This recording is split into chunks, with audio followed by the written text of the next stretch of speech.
আসসালামু আলাইকুম। আশা করি সবাই ভালো আছেন।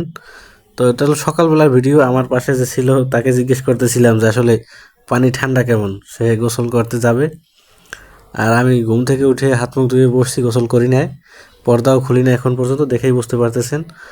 তো রৌদ্র উঠে গেছে অলরেডি। তো আমার চেহারার দিকে তাকাই বুঝতেছেন যে ঠান্ডা কী পরিমাণ লাগছে। আমার শরীরের অবস্থা অতটা সুবিধা ছিল না। শরীরের নাক মুখের দিকে তাকাইলেই বোঝা যায় আসলে যে কী পরিমাণ ঠান্ডা লাগছে আর কি।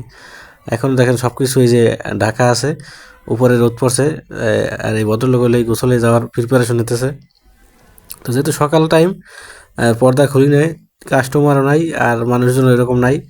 একটু পরে আমরা পর্দা খুলবো। তো এটাই দেখানো আসলে যে সকালবেলা আমাদের অবস্থাটা কী হয় আসলে। এখন কেউ গোসলে যাবে, কেউ নাস্তা করতে যাবে। এটা হলো সকালের ডিউটি, যার যা ইচ্ছে করে। আমার চেহারা দিক তাকাই দেখেন যে কী পরিমাণ ঠান্ডা লাগছে আমার। সকলেই দোয়া করবেন, সকলের জন্য দোয়া এবং শুভকামনা রইল। আসসালামু আলাইকুম।